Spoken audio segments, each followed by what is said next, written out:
let's set this up with the other way. Here's my wall. You set it up as Y's and X? Yeah. Okay. So what would my perimeter be for this? And my perimeter is still 1050, right? Yeah.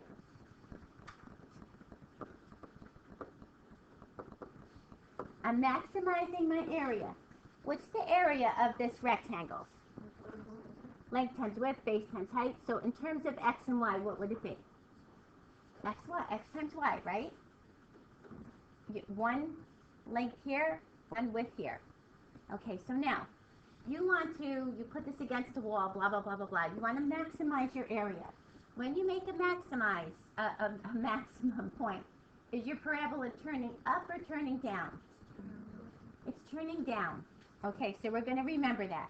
This is the harder window to find because of your Y value, but we'll find it. So now, I'm going to put this in my Y1. That's where my area is going to be. But I have to substitute this guy out. So I'm going to subtract this and divide by 2.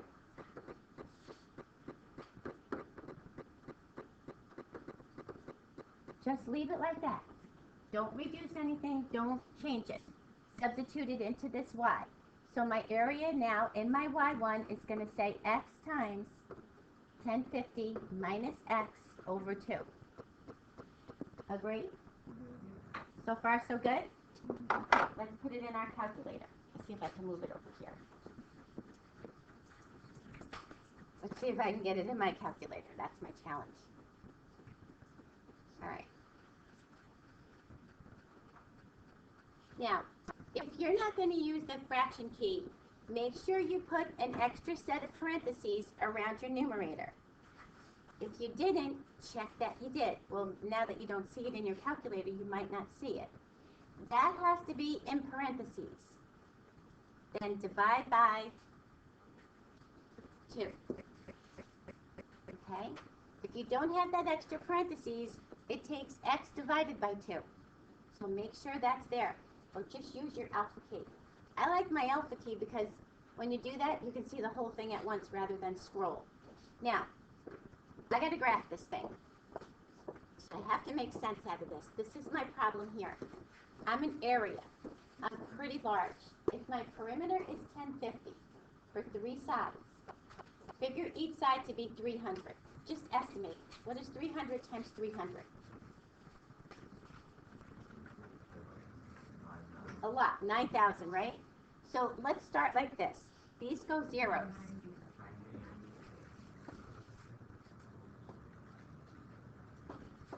And so let's say this is 300.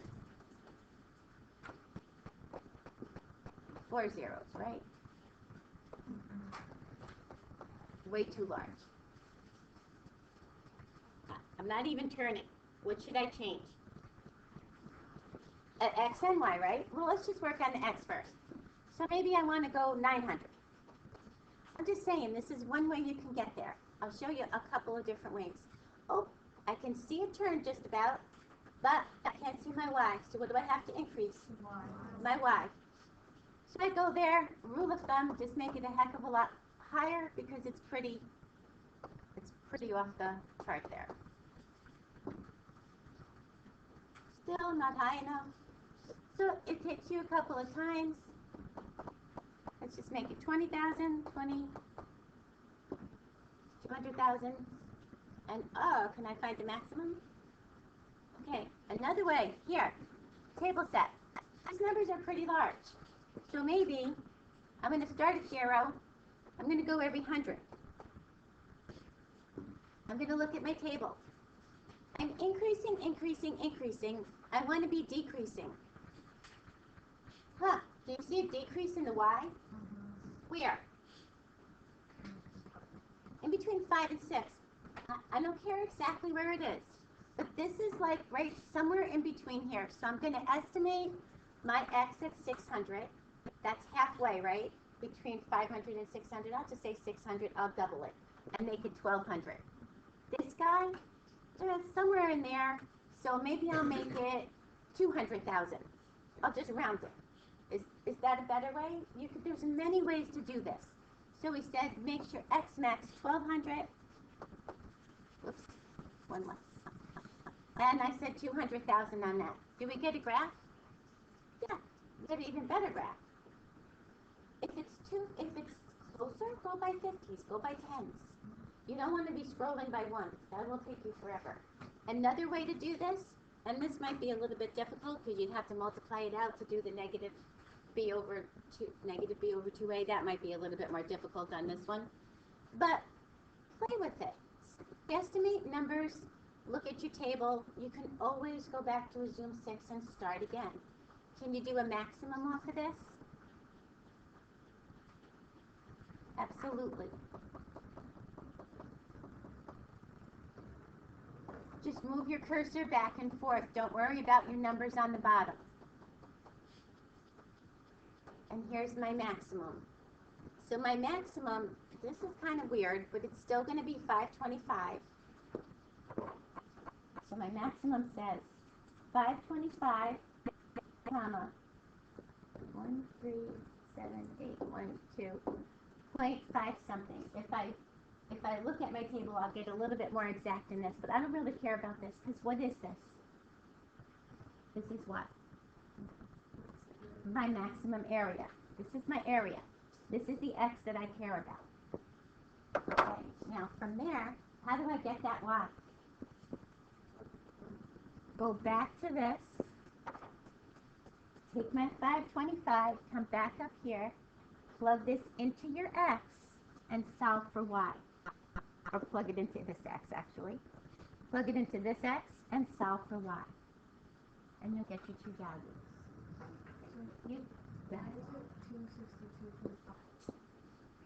Well, because this one I did with this X, X, Y.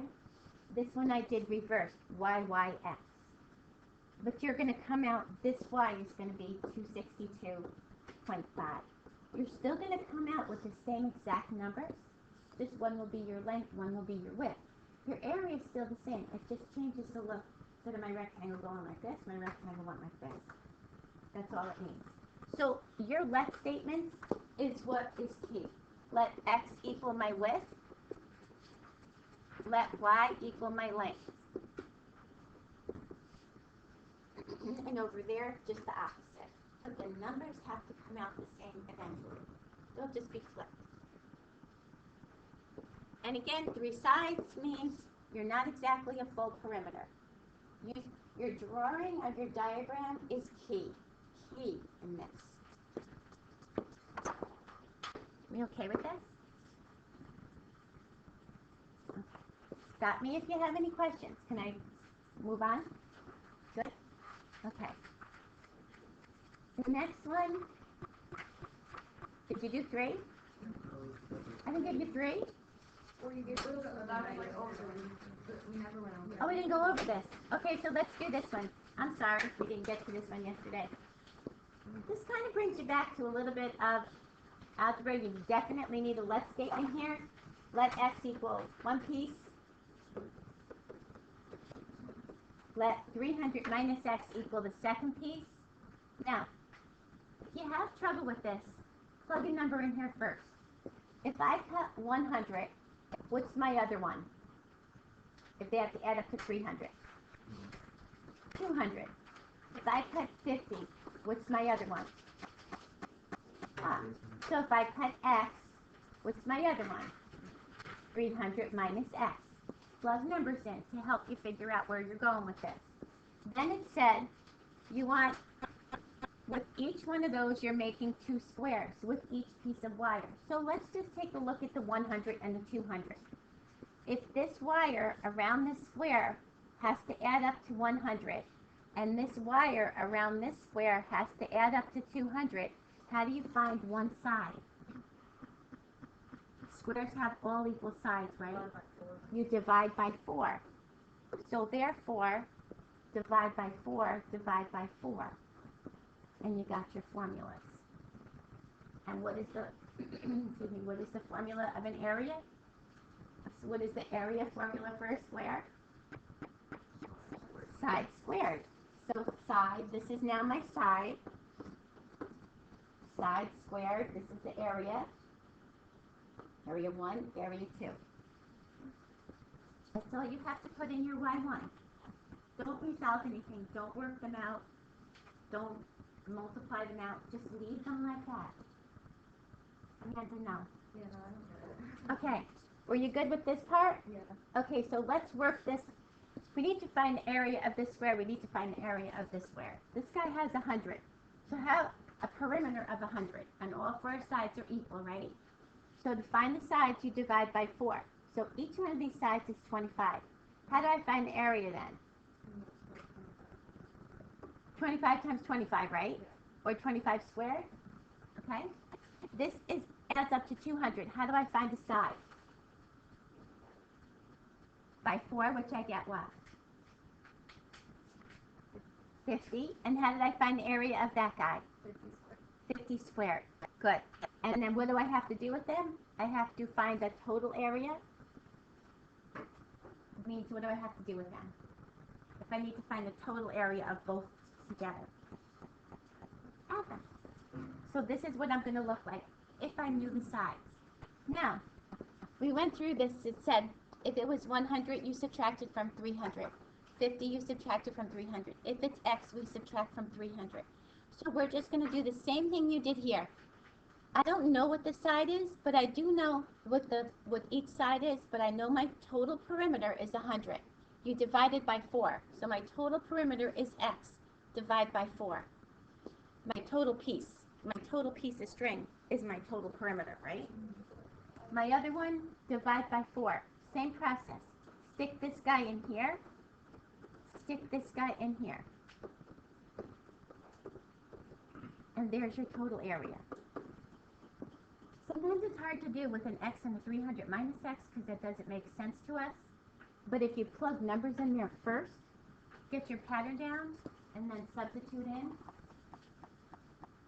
that might be helpful. Now again, this is a minimum. We're minimizing this. You're going to see this come out as a minimum because everything's positive here. So we're going to, excuse me, just have to play with your window a little bit. Now it said draw a complete graph. Complete graph means, okay, so were you okay with these guys? No. I have a 300 piece of wire. Mm-hmm. I'm going to cut it into 2 sections. I don't know what each section's going to be. So I'll say, for instance, I cut this 300 piece of wire. This is 100. Then what is this piece?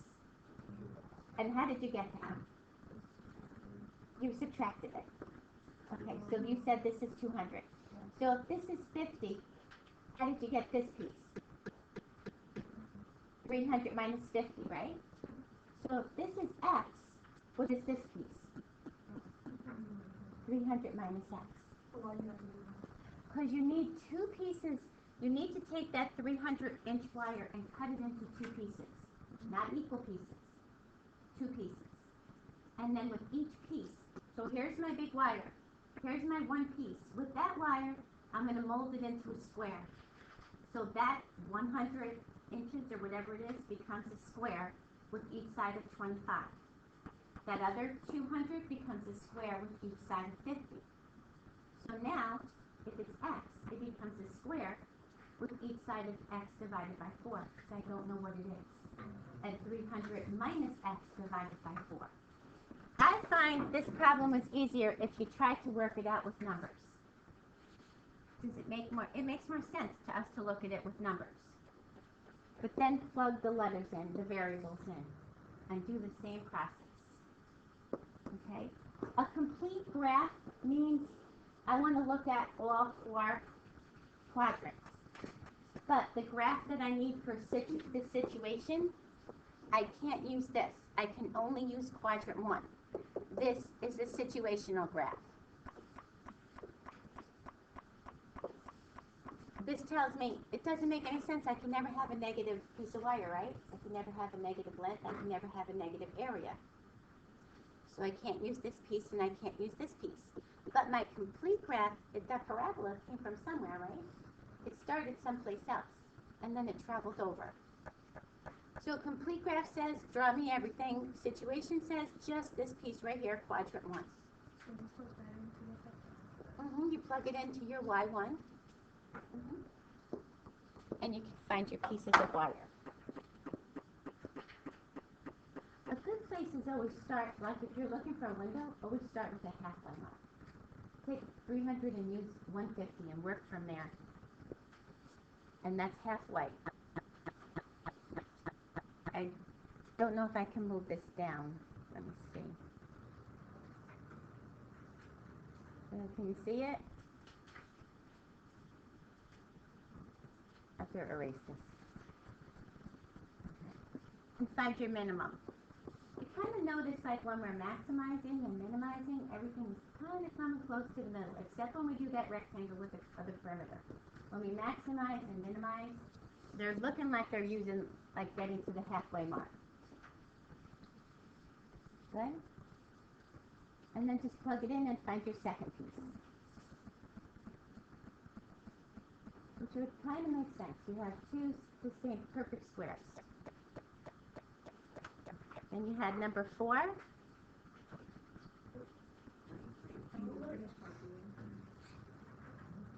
I'm sorry. You were here? Okay. I'm sorry. What does this represent?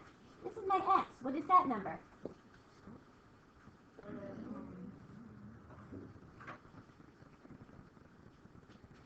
What does that Y represent?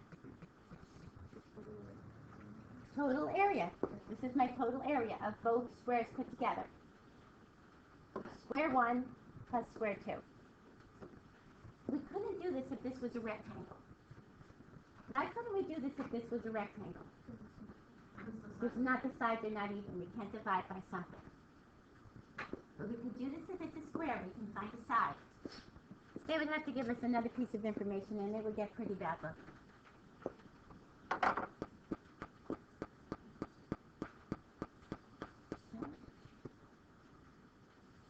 Remember on your minimums, if you can't get the minimum to turn sharp enough, increase your X. God bless you. Rather than make your cursor keep on going out and out and out, just increase your X and it'll give you a little sharper turn. Good? Okay. Friday. This Friday. Did I give you 4? Or I gave you 5? I gave you 4. Did we go over 5 already? We did. Was everybody okay with 5? Okay. 4 is kind of similar to the other one we did. The one I did with you guys. The one with the flow of traffic, right? You only have one variable here. You only get one variable here. But look at how large this number is. Let's put this in your calculator. This was probably difficult to see on the calculator. So let's put this in our calculator. The window was I gave you the equation. So the window is probably difficult.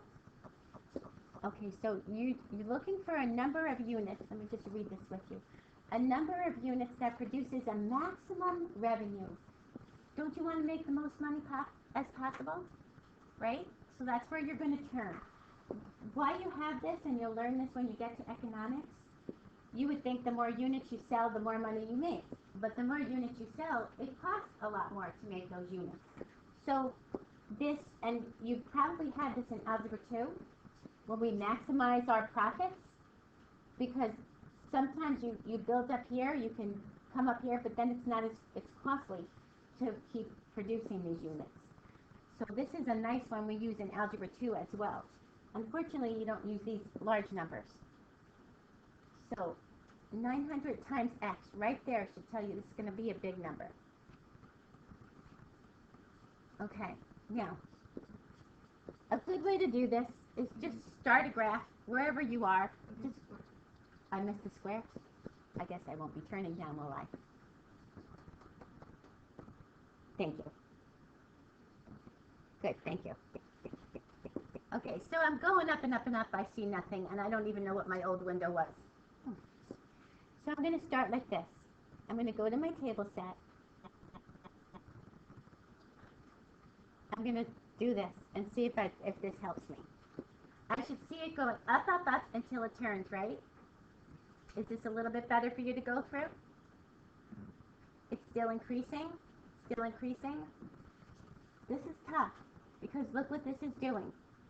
What does the E6 mean?